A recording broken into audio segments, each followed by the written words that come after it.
اعوذ باللہ من الشیطان الرجیم بسم اللہ الرحمن الرحیم لعلک باخع نفسک الا یکونوا مؤمنین وقال اللہ تعالی فی مقام آخر لست علیہم بمسیطر۔ حاضرین جمعہ، دینی ملی بھائیوں اور نور چشم پیارے بچوں، سب سے پہلے ہم اللہ رب العالمین کی حمد و ثنا بیان کرتے ہیں، جو در حقیقت ہر قسم کی حمد و ثنا کا لائق ہے، جس نے ہمیں اس دنیا میں پیدا فرمایا اور ہمیں اس مبارک محفل میں اکٹھا ہونے کی توفیق عطا فرمائی۔ اس مختصر سے حمد و ثنا کے بعد بے شمار درود و سلام نازل ہوں تمام انبیاء اکرام پر، تمام اللہ کے رسولوں پر، تمام اولیاء اللہ پر، اور بالخصوص اس ذات پر کہ جو امام الانبیاء ہے، اللہم صلی علیہ وبارک وسلم۔ حاضرین کرام، پچھلے جمعے میں ہم نے جن موضوعات پر بات کی ہے وہ اللہ کے نبی صلی اللہ علیہ وسلم کے حقوق تھے،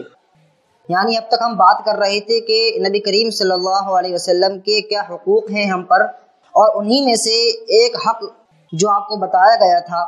اور جس پر ہم نے بات کی تھی وہ یہ تھا کہ نبی کریم صلی اللہ علیہ وسلم کا ایک بہت اہم حق یہ بھی ہے کہ ہم نبی صلی اللہ علیہ وسلم سے محبت کریں، آپ سے ہم محبت کریں، یہ آپ کا ایک بہت بڑا اور بنیادی حق ہے۔ لیکن آج کے اس خطبے کے موقع پر ہم دیکھیں گے کہ ٹھیک ہے، ہم تو نبی صلی اللہ علیہ وسلم سے محبت کر رہے ہیں، ہم تو آپ پر اپنی جان نچھاور کر رہے ہیں، ہم تو آپ کے لیے اپنا تن من دھن سب کچھ لٹانے کے لیے تیار ہیں، لیکن بہت سی دفعہ ایسا بھی ہوتا ہے کہ ہم کسی سے محبت کرتے ہیں اور واقعی سچی دل سے ہم اس سے محبت کرتے ہیں، ہم اس کی طرح اپنے آپ کو بنانا چاہتے ہیں، اس کے نقش قدم پر چلنا چاہتے ہیں، اس کی تمام باتوں کو ماننا چاہتے ہیں، لیکن سامنے والا شخص ہم سے محبت نہیں کرتا،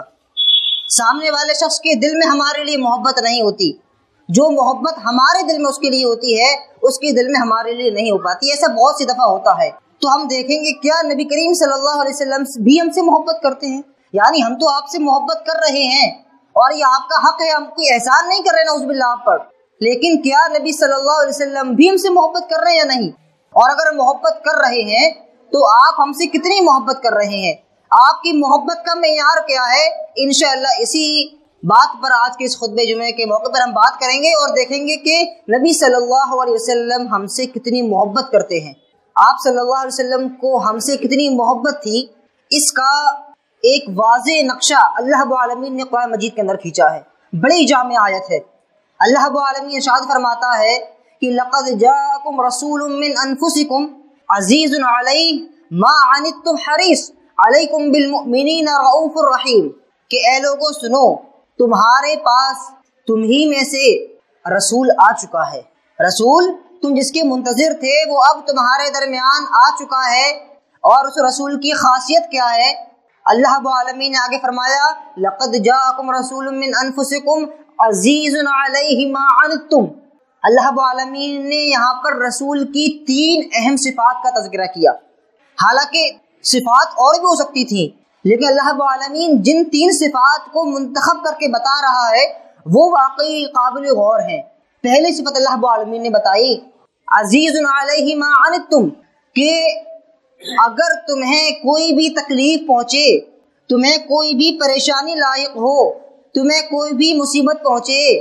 تو تمہارے رسول کی خاصیت یہ ہے کہ اس کے اوپر یہ چیز بڑی ہی گراں گزرتی ہے، یعنی اگر تم تکلیف میں ہوتے ہو تو رسول کی خاصیت یہ ہے کہ رسول بھی تکلیف میں آ جاتے ہیں، اگر تمہارے درد ہوتا ہے تو رسول کی خاصیت یہ ہے کہ رسول کے بھی درد ہونے لگتا ہے، اگر تم پریشانی میں مبتلا ہوتے ہو تو رسول کی خاصیت یہ ہے صلی اللہ علیہ وسلم کہ آپ بھی پریشانی میں مبتلا ہو جاتے ہیں، یعنی تمہیں کسی بھی قسم کی تکلیف پہنچے،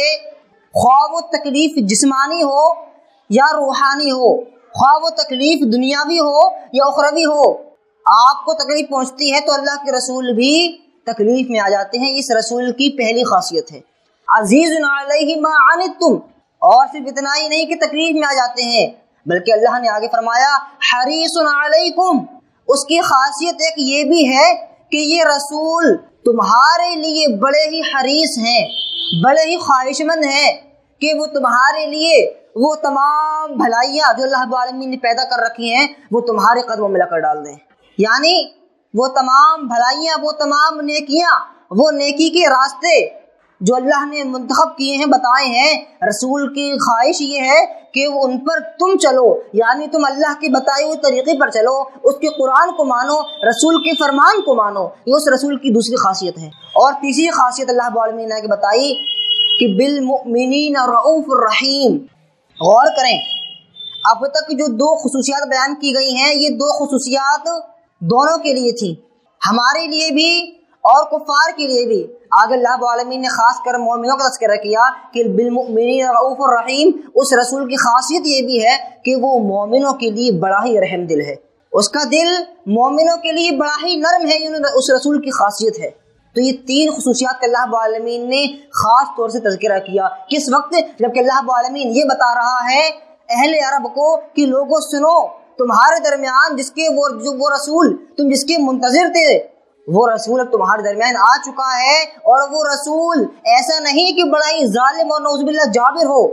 ایسا نہیں ہے کہ تم تکلیف میں ہو اور تمہارا رسول کھڑے ہو کر مسکرائے دے کر نعوذ باللہ، نہیں، بلکہ وہ رسول تو تمہارے لیے بڑا ہی رحم دل ہے، اس کا دل بڑا ہی نرم ہے، اور وہ رسول تمہارے لیے ہر بھلائی کو چاہتا ہے اور ہر برائی سے تمہیں بچنے کی تلقین کرتا ہے۔ یہ اللہ کے رسول صلی اللہ علیہ وسلم کی خاصیت تھی۔ یعنی ہمیں معلوم چلتا ہے اس آیت سے کہ نبی صلی اللہ علیہ وسلم اپنی امت کے لیے کس قدر مہربان تھے۔ اور اس آیت میں قابل غور بات یہ بھی ہے کہ یہاں پر صرف اور صرف مومنین ہی نہیں بلکہ اللہ کے رسول صلی اللہ علیہ وسلم کفار کے لیے بھی بڑے ہی نرم دل تھے، بڑے ہی رحم دل تھے۔ یعنی آپ صلی اللہ علیہ وسلم کفار کے لیے بھی چاہتے تھے کہ کاش یہ کفار ایمان لے آئیں، کاش یہ کفار ایمان لے آئیں۔ اور اللہ رب العالمین نے جو یہاں تذکرہ کیا ہے کہ رسول کو خواہش ہے کہ وہ تمہارے لیے ہر بھلائی کو تمہارے قدموں میں لا کر ڈال دیں، تمہارے لیے ہر بھلائی کو اکٹھا کر دیں، تو یاد رکھیں وہ بھلائی چاہے جسمانی ہو یا روحانی ہو، ہر طریقے کی بھلائی، جسمانی بھلائی، جیسے کہ آپ دیکھیں کہ نبی صلی اللہ علیہ وسلم نے ہمیں جو احکامات بتائے ہیں ان میں سے ایک حکم ہمیں یہ بھی دیا ہے کہ ہم رات میں جب بستر پر سونے چلیں تو ہمیں چاہیے کہ ہم اپنے بستر کو 3 بار جھاڑ لیں، 3 بار اس کو جھاڑ لیں، صاف کر لیں۔ کیوں؟ تاکہ کہیں ایسا نہ ہو، اور خاص کر اس وقت جب لائٹ وغیرہ نہیں ہوا کرتی تھی اور رات میں اندھیرا ہو جایا کرتا تھا، تو کہیں ایسا نہ ہو کہ بستر پر کوئی موذی جانور، کوئی کیڑا، کوئی کاکروچ، کوئی اور چیز بستر پر موجود ہو اور تم لیٹے ہو تو تمہیں وہ کاٹ لے، تمہیں نقصان پہنچا دے۔ تو اللہ کے نبی صلی اللہ علیہ وسلم کو ہماری جسمانی صحت کا بھی پورا لحاظ تھا اور ہماری فکر تھی جسمانی طور پر بھی۔ اور اسی طرح آپ دیکھیں کہ نبی صلی اللہ علیہ وسلم نے اپنی امت کو جو حکم دی، احکام بتائے ہیں، ان میں سے ایک حکم یہ بھی ہے کہ پچھلے زمانے میں جب لوگ مشکیزوں سے، جو سراہیاں ہوتی ہیں ان سے پانی پیا کرتے تھے، چمڑے کی مشکیزوں سے، تو اللہ کے رسول صلی اللہ علیہ وسلم نے فرمایا کہ تم ڈائریکٹ اگر سراہی رکھی ہوئی ہے، مشکیزہ رکھا ہوا ہے، تو تم ڈائریکٹ ایسے پانی مت پیو۔ ممکن ہے کہ اس میں کوئی سانپ وغیرہ، بچھو وغیرہ چلا گیا ہو اور تم پانی پیو تو تمہارے منہ میں، تمہارے پیٹ میں چلا جائے اور تمہیں نقصان پہنچا دے۔ تو نبی صلی اللہ علیہ وسلم کو ہماری اس درجہ فکر تھی کہ آپ صلی اللہ علیہ وسلم ہماری جسمانی صحت کا بھی مکمل خیال رکھتے تھے اور ہماری صحت کا بھی لحاظ رکھا کرتے تھے۔ یہ آپ صلی اللہ علیہ وسلم کی ہم سے محبت کا مظہر ہے۔ اور اسی طرح صرف اتنا ہی نہیں بلکہ نبی صلی اللہ علیہ وسلم ہم سے حد درجہ محبت کیا کرتے تھے، ہم سے حد درجہ محبت کیا کرتے تھے، بلکہ کفار سے بھی، کفار کے لیے بھی آپ نہایت خواہش مند تھے کہ کاش یہ کفار ایمان لے آئیں، کاش یہ کفار اللہ کا اقرار کر لیں، اس کے رسول کا اقرار کر لیں، کاش یہ اپنے کفر سے باز آ جائیں، کاش یہ اپنے ارتداد سے باز آ جائیں، کاش یہ اپنی گمراہیوں سے باز آ جائیں۔ آپ صلی اللہ علیہ وسلم نہایت خواہش مند تھے اس چیز کے، بلکہ یہ خواہش اس قدر شدید تھی کہ آپ صلی اللہ علیہ وسلم کے بارے میں اللہ العالمین نے فرمایا کہ ایسا لگتا ہے کہ آپ اپنے آپ کو ہلاک کر لیں گے۔ اللہ فرماتا ہے لعلک باخع نفسک الا یکونوا مؤمنین، کہ اے نبی آپ کو کیا ہو گیا ہے، لعلک باخع نفسک، آپ کو ایسا لگتا ہے دیکھ کر کہ آپ تو اپنے آپ کو ہلاک کر لیں گے، برباد کر لیں گے، یعنی جو خواہش ہے کفار کے ایمان لانے کی وہ اتنی شدید ہے کہ اللہ کے رسول صلی اللہ علیہ وسلم کے بارے میں اللہ فرماتا ہے کہ ایسا لگتا ہے کہ نعوذ باللہ آپ اپنے آپ کو ہلاک کر لیں گے اگر یہ لوگ ایمان نہیں لائے۔ یعنی اللہ کے نبی صلی اللہ علیہ وسلم کفار کے لیے، وہ لوگ جو اللہ کا انکار کر رہے ہیں، وہ لوگ جو خود رسول اللہ صلی اللہ علیہ وسلم کے نبی ہونے کا دعویٰ کرنے کے باوجود آپ کو جھٹلا رہے ہیں، اس کے باوجود آپ کی رحمت دیکھیے، آپ کی شفقت دیکھیے کہ آپ صلی اللہ علیہ وسلم ان کے بارے میں نہایت خواہش مند ہیں اور اس چیز کے طلبگار ہیں اللہ کی بارگاہ میں کہ کاش یہ لوگ، یہ اہل عرب، یہ مشرکین مکہ، یہ مدینہ کے یہودی نصرانی، کاش یہ لوگ ایمان لے آئیں، کاش یہ لوگ ایمان کے سائے میں آ جائیں، اور کاش یہ لوگ اپنے کفر سے باز آ جائیں، اپنے شرک سے باز آ جائیں۔ اس درجہ نبی صلی اللہ علیہ وسلم اپنے امتیوں سے محبت کیا کرتے تھے۔ اور اسی طرح یہ کفار کی بات تھی، جہاں تک مومنوں کی بات ہے تو نبی صلی اللہ علیہ وسلم ہم سے اس درجہ محبت کیا کرتے تھے کہ سچ بات تو یہ ہے کہ دنیا کا کوئی بھی شخص، بغور اس بات کو سنیے گا، کہ دنیا کا کوئی بھی شخص نبی صلی اللہ علیہ وسلم سے زیادہ ہم سے محبت نہیں کر سکتا ہے، خواہ وہ کتنا بھی بڑا دعویٰ دار ہو، آپ کا وہ کتنا بھی قریبی ہو، آپ کا کتنا بھی قریبی رشتہ دار ہو، آپ کا کتنا بھی سچا پکا دوست ہو، لیکن یاد رکھیں کوئی بھی انسان دنیا کا ہم سے، آپ سے، اس امت کے ہر شخص سے نبی صلی اللہ علیہ وسلم سے زیادہ محبت نہیں کر سکتا۔ آپ اس حدیث کو سنیں، حدیث میں آتا ہے وعن عبد الله بن عمرو بن العاص رضی اللہ تعالی عنہ ان رسول اللہ صلی اللہ علیہ وسلم تلا قول اللہ عز وجل في ابراہیم رب انہن اضللن كثيرا من الناس فمن تبعني فانه مني، وقال عیسیٰ علیہ الصلوۃ والسلام ان تعذبهم فانهم عبادك وان تغفر لهم فانك انت العزیز الحکیم، فرفع يديه وقال اللهم امتي امتي وبكى، فقال الله عز وجل يا جبريل اذهب الى محمد وربك اعلم فسله ما يبكيك، فاتاه جبريل عليه السلام فاخبره رسول الله صلى الله عليه وسلم بما قال وربك اعلم، فقال الله عز وجل يا جبريل اذهب الى محمد فقل انا سنرضيك في امتك ولا نسوءك۔ سبحان اللہ، اس حدیث کو سن کر ہمیں احساس ہوگا کہ نبی صلی اللہ علیہ وسلم ہم سے کس درجے محبت کیا کرتے تھے۔ آپ ہمارے لیے راتوں میں اٹھ اٹھ کر دعائیں مانگا کرتے تھے، اور صرف دعائیں ہی نہیں بلکہ آپ ہمارے لیے روتے تھے راتوں میں اٹھ اٹھ کر۔ آج ہم نبی صلی اللہ علیہ وسلم کی سنت کو اپنانے میں شرم محسوس کرتے ہیں، آج ہم آپ کے راستے پر چلنے میں جھجکتے ہیں، آج ہم یہ سمجھتے ہیں کہ اگر ہم نے رسول کے طرز کو اپنا لیا تو ہماری معاشرے میں انسلٹ ہو جائے گی، اگر ہم نے داڑھی رکھ لی تو ہمیں لوگ کہیں گے کہ تم ملا بن گئے۔ ایسے ایسے خیالات ہمارے ذہن میں آتے ہیں۔ کاش ہم نے ان احادیث پر غور کیا ہوتا، اور کاش ہم نے ان احادیث کو دیکھا ہوتا۔ عبداللہ بن عمرو بن عاص رضی اللہ عنہ بیان کرتے ہیں کہ نبی صلی اللہ علیہ وسلم نے ابراہیم علیہ السلام کا یہ قول تلاوت کیا کہ اے میرے رب انہن اضللن کثیرا من الناس، کہ اے میرے رب ان لوگوں نے بہت سے لوگوں کو گمراہ کر دیا، ان تعذبهم فانهم عبادک، اے اللہ اگر تو ان کو عذاب دے گا تو وہ تیرے بندے ہیں، وان تغفر لهم، اے اللہ اگر تو اپنی رحمت سے انہیں بخش دے، فانک انت العزیز الحکیم، تو غالب ہے اور حکمت والا ہے۔ اور اس کے بعد ابھی آپ قرآن پڑھ رہے ہیں یہاں تک کہ آپ اس آیت تک پہنچے جو اللہ رب العالمین نے حضرت عیسیٰ علیہ السلام کے بارے فرمایا۔ اللہ رب العالمین نے حضرت عیسیٰ علیہ السلام کے بارے فرمایا کہ عیسیٰ علیہ السلام نے بھی اسی طرح ایک آیت تلاوت کی، اور اس کے بعد نبی صلی اللہ علیہ وسلم کو اپنی امت کی یاد آ گئی۔ یعنی ابراہیم علیہ السلام اپنی امت کو یاد کر رہے ہیں، عیسیٰ علیہ السلام اپنی امت کو یاد کر رہے ہیں۔ نبی صلی اللہ علیہ وسلم جب ان آیت تک پہنچے تو آپ کو اپنی امت کی یاد ستانے لگی۔ فرفع یدیہ، راوی حدیث عبداللہ بن عمرو بن عاص رضی اللہ عنہ بیان کرتے ہیں کہ نبی صلی اللہ علیہ وسلم کو ان آیات کے پڑھنے کے بعد اپنی امت کی یاد ستانے لگی۔ فرفع یدیہ، آپ کے ہاتھ آسمان میں اٹھ گئے، فقال اللہم امتی امتی، آپ کے ہاتھ آسمان میں اٹھ گئے اور آپ دعا کرنے لگے اللہم امتی امتی، کہ اے اللہ میری امت، اے اللہ میری امت، یعنی کل قیامت کے دن میری امت کا کیا ہونے والا ہے۔ کل قیامت کے دن آپ کو غم ستانے لگا کہ قیامت کے دن میری امت کا پتہ نہیں کیا ہوگا، پتہ نہیں میری امت کل قیامت کے دن جنت میں جا بھی پائے گی یا نہیں جا پائے گی۔ آپ کو اپنی امت کا غم ستانے لگا۔ راوی حدیث کہتے ہیں کبھی آپ دعا کر ہی رہے تھے، فبکا، آپ کی آنکھوں سے آنسو نکلنے لگے، آپ رونے لگے، آپ کی آنکھیں اشکبار ہو گئیں، فبکا، آپ رونے لگے۔ آسمان سے، عرش پر سے اللہ رب العالمین یہ منظر دیکھ رہا ہے، اللہ رب العالمین یہ تمام منظر کو دیکھ رہا ہے۔ فاتح جبریل علیہ السلام، اللہ رب العالمین نے آسمان سے فوراً اسی وقت جبریل کو بھیج دیا. فاتح جبریل علیہ السلام فسالہ، آپ اللہ رب العالمین نے کہا یا جبریل اذهب الی محمد، کہ جاؤ جبریل کے پاس جاؤ، فسلہ، سوال کرو، ما یبکی، کہ تمہیں کیوں رلایا گیا ہے، تمہیں کس چیز نے رلا دیا، تم کیوں رو رہے ہو. وربک اعلم، حالانکہ اللہ زیادہ جاننے والا ہے، اللہ زیادہ جاننے والا ہے، لیکن اللہ رب العالمین سوال کر رہا ہے جبریل کے ذریعے کہ سوال کرو ما یبکیک، کہ اے میرے حبیب تمہاری آنکھوں سے یہ آنسو کیس جاری ہو گئے. فاتح جبریل آئے، فسالہ،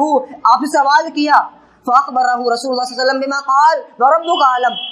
اللہ کے نبی صلی اللہ علیہ وسلم نے اپنے رونے کی وجہ جبریل کو بتا دی، حالانکہ اللہ زیادہ جاننے والا ہے. اس کے بعد جبریل گئے آسمان پر، جا کر اللہ رب العالمین کو بتایا. فقال اللہ عز وجل، اللہ رب العالمین نے جب یہ دیکھا کہ میرا حبیب، میرا محبوب اپنی امت کی غم میں رو رہا ہے، اللہ رب العالمین کی رحمت کو جوش آیا اور فرما دیا کہ اے جبریل جاؤ محمد کو اعلان سنا دو، انا سنرضیک فی امتک، کہ تم فکر مت کرو، ان قریب آپ کی امت کے بارے میں، آپ کی امت کے تعلق سے ہم آپ کو راضی کر دیں گے. ولا نسوک، اور آپ فکر نہ کریں، ہم کبھی آپ کے ساتھ غلط معاملہ نہیں کریں گے، ہم کبھی آپ کے ساتھ برائی کا معاملہ نہیں کریں گے. سبحان اللہ، یہ نبی صلی اللہ علیہ وسلم ہیں، یہ وہ ہیں کہ جنہوں نے نہ ہمیں دیکھا، نہ ہمیں سنا، نہ ہمیں جانتے ہیں، نہ ہمیں پہچانتے ہیں، جن سے ہمارا کوئی رشتہ نہیں سوائے اس کے کہ ہم ان کے امتی ہیں. ہم ان کے امتی ہونے کے اعتبار سے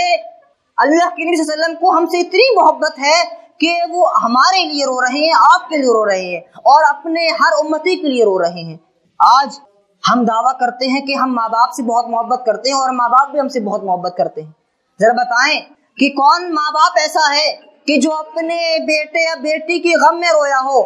دنیا کے لیے بہت سے ماں باپ روئے ہوں گے، لیکن کیا کبھی کوئی ماں باپ ایسا ہے کہ جس کی آنکھ سے ایک آنسو بھی اس لیے نکلا ہو کہ میرے بیٹے کا کل قیامت کے دن کیا ہوگا؟ کسی ماں کی آنکھ سے ایک ایسا بھی آنسو نکلا ہو کہ میری بیٹی کا کل قیامت کے دن کیا ہوگا؟ ہاں، دنیاوی اعتبار سے ہمیں بچوں کی بہت فکر ہے کہ میرا بیٹا پتہ نہیں بڑے ہو کر کیا بنے گا، کہاں کھائے گا، کیا پیے گا، کیسے کام کاج کرے گا. لیکن دینی اعتبار سے، اخروی اعتبار سے کس کو فکر ہے؟ یاد رکھیں، یہ نبی صلی اللہ علیہ وسلم ہیں، ان کو ہماری کس درجہ فکر ہے. یعنی دنیاوی اعتبار سے بھی ہماری فکر ہے، اور اخروی اعتبار سے بھی ہماری اس درجہ فکر ہے کہ آپ ہمارے غم میں رو رہے ہیں، آپ کی آنکھوں سے آنسو نکل رہے ہیں، اور اللہ سے آپ دعا کر رہے ہیں. سبحان اللہ. اور ذرا بتائیں کہ ہم نے نبی صلی اللہ علیہ وسلم کی ان محبتوں کا آپ کو کیا صلہ دیا ہے، سوائے آپ کی نافرمانیوں کے، سوائے آپ کے احکامات کو پس پشت ڈالنے کے، سوائے آپ کی تعلیمات کو بھول جانے کے. ہم نے آپ کو کیا صلہ دیا؟ ہم نے آپ کو اس کا کیا بدلہ دیا؟ اللہ کی قسم، ہم آپ کے محبت کا ایک ذرہ برابر بھی بدلہ نہیں لے سکے. ہم نہ آپ کے نقش قدم پر چل سکے، ہم نہ آپ سے محبت کر سکے، ہم نہ آپ کے بتائے ہوئے طریقے پر چل سکے، ہم نہ آپ کی سنتوں کو اپنا سکے. غرض یہ کہ ہم نے آپ کی محبتوں کا آپ کو کوئی بدلہ نہیں دیا، ہم آپ کو بھول گئے، آپ کی محبتوں کو بھول گئے. اور اسی طرح نبی صلی اللہ علیہ وسلم کو ہماری کتنی فکر ہے، اس کا اندازہ آپ ایک حدیث سے لگائیں. اللہ کے نبی صلی اللہ علیہ وسلم بیان کرتے ہیں، عن ابی ہریرہ رضی اللہ تعالی عنہ قال قال رسول اللہ صلی اللہ علیہ وسلم مثلی ومثل الناس كمثل رجل استوقد نارا فلما اضاءت ما حولها جعل الفراش وهذه الدواب التي تقع في النار يقعن فيها. ابو ہریرہ بیان کرتے ہیں کہ نبی صلی اللہ علیہ وسلم ارشاد فرمایا کہ میری مثال اور لوگوں کے ساتھ میری مثال ایسی ہے، اس شخص کی مثال کی طرح ہے کہ جس نے ایک آگ جلائی، کمثل رجل، اس شخص کی طرح ہے، استوقد نارا، کہ جس نے آگ جلائی، فلما اضاءت ما حولها، جب آگ روشن ہو گئی، جعل الفراش وهذه الدواب التي تقع في النار يقعن فيها، تو آگ جلنے کے بعد جو ارد گرد پرندے آتے ہیں، جو پتنگے آتے ہیں اور جو اس میں آگ میں جل جاتے ہیں، مر جاتے ہیں، آپ نے فرمایا تو یہ پرندے آس پاس گھومنے لگے اور اس میں گرنے لگے. فَأَنَا آخُذُ بِحُجَزِكُمْ عَنِ النَّارِ، آپ نے فرمایا تو وہ شخص ان پرندوں کو منع کرنے لگا، تم اس کے پاس مت جاؤ ورنہ جل جاؤ گے، مر جاؤ گے. لیکن وہ پرندوں نے ان کی بات نہیں مانی، اس شخص کی بات نہیں مانی، پاس میں گئے، جل گئے اور مر گئے. آپ نے فرمایا فَأَنَا آخذ بحجزکم عن النار، تو وہ شخص میں ہوں، میں تمہاری کمر کو پکڑ پکڑ کر تمہیں گھسیٹ رہا ہوں، تمہیں پیچھے لا رہا ہوں کہ لوگو سنو، آگے جہنم ہے، آگے مت جاؤ، سیدھے راستے پر چلو۔ لیکن آپ نے فرمایا فتقحمون فیہا، لیکن تم اتنے ناسمجھ ہو، تم اتنے نادان ہو کہ تم میری باتوں کو نہیں مانتے، میرا ہاتھ چھڑا کر اس آگ میں کودے جا رہے ہو، مر جا رہے ہو، ہلاک ہو جا رہے ہو۔ سبحان اللہ، آپ کو ہماری کتنی فکر تھی، کتنی محبت کرتے تھے نبی صلی اللہ علیہ وسلم ہم سے، کہ آپ ہماری کمر کو پکڑ پکڑ کر روک رہے ہیں۔ آپ کی حدیثیں آج ہمارے سامنے ہیں، آپ کے ارشادات، آپ کی فرمودات ہمارے سامنے ہیں، ہم انہیں اختیار کر کے جہنم میں جانے سے بچ سکتے ہیں، لیکن اس کے باوجود ہمارا حال کیا ہے کہ ہم جانتے ہیں غلط راستہ کیا ہے، لیکن اس کے باوجود اسی راستے پر چلتے ہیں، اور چلنے کے بعد جو نتیجہ ہوتا ہے وہ بھی ہمارے سامنے ہے۔ ہم مر جاتے ہیں، ہلاک ہو جاتے ہیں، ہماری دنیا برباد ہو جاتی ہے، آخرت برباد ہو جاتی ہے، لیکن ہم نبی صلی اللہ علیہ وسلم کے کہنے کو نہیں مانتے، ہم آپ کے فرمان پر عمل نہیں کرتے۔ یہ آج ہماری محبت، آپ کی محبتوں کا ہم نے صلہ دیا ہے کہ ہم نبی صلی اللہ علیہ وسلم سے، آپ ہم سے اتنی محبت کر رہے ہیں اور ہم آپ کی محبتوں کا آپ کو یہ صلہ دے رہے ہیں۔ اور یہ تو صرف دنیا کی بات ہے، یہ تو صرف دنیا کی بات ہے۔ آخرت میں بھی کل قیامت کے دن اگر ہمارے کوئی کام آنے والا ہے، یاد رکھیں وہ ہمارے ماں باپ نہیں ہیں، وہ ہمارے بھائی بہن نہیں ہیں، وہ ہمارے رشتہ دار نہیں ہیں، وہ کون ہے؟ وہ نبی صلی اللہ علیہ وسلم ہیں۔ یہ آپ ہیں جو دنیا میں بھی ہمارے لیے رو رہے ہیں، اللہ سے دعائیں کر رہے ہیں، اور کل قیامت کے دن آپ ہمارے کام آنے والے ہیں۔ کل قیامت کے دن بھی آپ کی زبان پر اگر کچھ ہوگا تو وہ اپنی امت کا غم ہوگا۔ حدیث میں آتا ہے کہ کل قیامت کے دن میدان محشر میں جب لوگ جمع ہوں گے اور لوگ اکٹھے ہو کر تمام نبیوں کے پاس جائیں گے کہ آپ اللہ کی بارگاہ میں ہمارے لیے سفارش کر دیں تاکہ اللہ رب العالمین حساب کتاب کا سلسلہ شروع کرے، کوئی نبی تیار نہیں ہوگا۔ اس کے بعد تیار کون ہوگا؟ نبی صلی اللہ علیہ وسلم۔ آپ ہمارے لیے تیار ہوں گے، اللہ کی بارگاہ میں جائیں گے، اور جانے کے بعد آپ سجدہ ریز ہو جائیں گے، سجدے میں چلے جائیں گے۔ اللہ رب العالمین فرمائے گا یا محمد، اے محمد، ارفع راسک، اپنے سر کو اٹھاؤ، اپنے سر کو اٹھاؤ، سل توتا، سوال کرو، جو مانگو گے تمہیں دیا جائے گا، قل تسمع، تم کہو، جو کچھ کہو گے سنا جائے گا، اور اس کے بعد اشفع، شفاعت کرو تو شفع، تمہاری شفاعت قبول کی جائے گی، تمہیں آج منع نہیں کیا جائے گا۔ اللہ کے نبی صلی اللہ علیہ وسلم اٹھیں گے، اپنے سر سے سجدے کو اٹھائیں گے، اور اس کے بعد اللہ کی بارگاہ میں سفارش کس کے لیے کریں گے؟ ہمارے لیے کریں گے، آپ کے لیے کریں گے، اپنی امتیوں کے لیے کریں گے، اور کیا کہیں گے؟ اللہم امتی، اللہم امتی، یعنی دنیا میں اللہ رب العالمین ہمارے غم میں گھلے جاتے تھے، لعلک باخع نفسک الا یکونوا مؤمنین، گویا کہ آپ اپنے آپ کو ہلاک کر لیں گے، اور کل قیامت کے دن بھی آپ کی زبان پہ اگر کچھ ہوگا تو وہ یہی ہوگا اللہم امتی امتی، کہ اللہ میری امت، اے اللہ میری امت۔ یہ نبی صلی اللہ علیہ وسلم ہے۔ اور کل قیامت کے دن ہمارے ماں باپ کا حال کیا ہوگا؟ اللہ رب العالمین فرماتا ہے یوم یفر المرء من اخیہ، کہ اس دن آدمی اپنے بھائی سے بھاگے گا، یعنی بھائی کے کام نہیں آئے گا، وامہ وابی، آدمی اپنی ماں سے دور بھاگے گا، اپنے باپ سے دور بھاگے گا، وصاحبتہ، اپنی بیوی سے دور بھاگے گا، وبنی، اپنے بیٹوں سے دور بھاگے گا۔ غرض یہ کہ کل قیامت کے دن لکل امرئ منہم یومئذ شأن یغنیہ، ہر انسان اس درجہ مصیبت میں ہوگا، اس کے حواس باختہ ہوں گے کہ وہ کسی کی کچھ کام نہ آئے گا، سب کو اپنی اپنی پڑی ہوگی، ہر انسان کو اپنی اپنی پڑی ہوگی، کوئی کسی دوسرے کے بارے میں نہیں سوچے گا۔ لیکن نبی صلی اللہ علیہ وسلم یہ ہیں جو آج بھی ہمارے بارے میں سوچ رہے ہیں، اور کل قیامت کے دن بھی ہمارے بارے میں سوچیں گے، آپ کے بارے میں سوچیں گے۔ تو یہ نبی صلی اللہ علیہ وسلم ہم سے اتنے درجہ محبت کیا کرتے تھے۔ اور ایک آخری حدیث پڑھ کر اپنی بات کو ختم کرتا ہوں کہ نبی صلی اللہ علیہ وسلم ہم سے کتنی محبت کیا کرتے تھے، اس کی جھلک آپ اس حدیث میں دیکھیں کہ نبی صلی اللہ علیہ وسلم نے ہمیں دنیا میں کیا دیا ہے۔ حدیث میں آتا ہے وعن ابی ہریرہ رضی اللہ تعالی عنہ قال قال رسول اللہ صلی اللہ علیہ وسلم لكل نبی دعوت مستجابہ فتعجل كل نبی وان اختبأت دعوتی شفاعة لامتی یوم القیامہ فهي نائلة ان شاء اللہ من قال لا الہ الا اللہ، متفق علیہ۔ بخاری مسلم کی حدیث ہے، ابو ہریرہ رضی اللہ عنہ بیان کرتے ہیں کہ نبی صلی اللہ علیہ وسلم نے ارشاد فرمایا لکل نبی دعوت مستجابہ، کہ ہر نبی کو اللہ رب العالمین نے ایک ایسی دعوت دی تھی، ایک ایسی دعا دی تھی کہ جس کا قبول ہونا لازمی تھا، جس کا قبول ہونا بالکل یقینی تھا۔ فتعجل کل نبی، اللہ کے نبی کہتے ہیں کہ ہر نبی نے دنیا میں ہی اس دعا کو مانگ لیا، اپنی وش پوری کر لی، لیکن قربان جائیں نبی صلی اللہ علیہ وسلم کی محبت پر، آپ کی شفقت پر، آپ کی رحمت پر اور آپ کی مودت پر، کہ نبی صلی اللہ علیہ وسلم نے اس دعا کو بھی اپنے لیے نہیں مانگا بلکہ ہمارے لیے، آپ کے لیے وقف کر دیا۔ اللہ کے نبی کہتے ہیں وَإِنِّ اخْتَبَعْتُ دَعْوَتِي شَفَاعَةً لِأُمَّتِي يَوْمَ الْقِيَامَةِ، کہ میں نے اس دعا کو اپنی امت کے لیے وقف کر دیا کہ تاکہ کل قیامت کے دن میں اللہ کی بارگاہ میں اپنی امت کے لیے شفاعت کر سکوں، اپنی امت کے لیے شفاعت کر سکوں۔ سبحان اللہ، آپ صلی اللہ علیہ وسلم چاہتے تو اپنے لیے کچھ بھی مانگ سکتے تھے، آپ کے لیے احد پہاڑ کو سونے کا بنا دیا جاتا، آپ چاہتے تو آپ دنیا کی ہر نعمت سے مستفید ہو سکتے تھے، لیکن آپ نے اپنے لیے کچھ نہیں مانگا، اس دعا کو بھی، اس وش کو بھی اپنے امتیوں کے لیے وقف کر دیا۔ سبحان اللہ، یہ نبی صلی اللہ علیہ وسلم کی ہم سے محبت تھی، ہم سے مودت تھی کہ آپ صلی اللہ علیہ وسلم ہمارے لیے جان چھڑکتے تھے اور اپنا سب کچھ آپ نے ہمارے لیے لٹا دیا، اپنا سب کچھ آپ نے ہمیں دے دیا۔ اور جہاں تک کہ کفار جو نبی صلی اللہ علیہ وسلم کو مارتے تھے، پیٹتے تھے، آپ پر طرح طرح کے ظلم کرتے تھے، اس کے باوجود آپ نے ان کے بارے میں کیا فرمایا؟ جب آپ طائف سے لوٹ کر آئے، آپ کے پاؤں زخمی تھے، آپ کے پیروں سے خون نکل رہا تھا، فرشتے آئے، فرشتوں نے پوچھا کہ اے اللہ کے نبی صلی اللہ علیہ وسلم، اگر آپ کہیں تو ان طائف والوں کو دو پہاڑوں کے بیچ میں رکھ کے کچل دیں، ان کو ہلاک کر دیں۔ سبحان اللہ، لیکن نبی صلی اللہ علیہ وسلم کا جملہ سنیے، آپ کیا فرماتے ہیں؟ آپ نے فرمایا ارجو، مجھے امید ہے،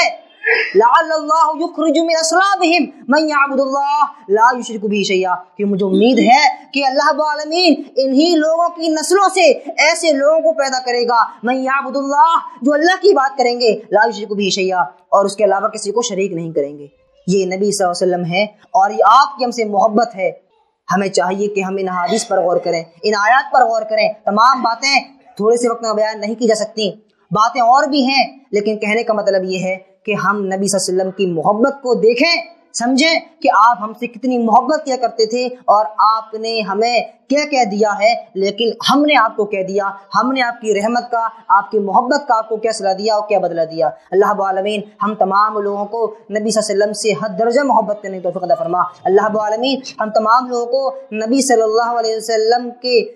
بتائے ہوئے طریقے پر چلنے کی توفیق عطا فرما۔ اللہ رب العالمین ہم تمام لوگوں کو اللہ کے صلی اللہ علیہ وسلم کے بتائے ہوئے طریقے پر چلنے اور آپ کے ارشادات اور فرمودات پر عمل کرنے کی توفیق عطا فرما۔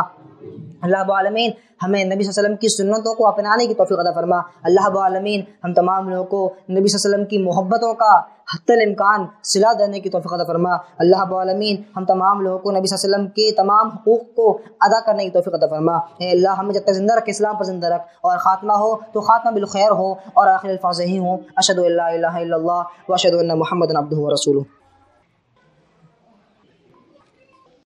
دین اسلام کا پیغام دوسروں تک پہنچانے میں آئی ٹرسٹ ٹی وی کی مدد کریں۔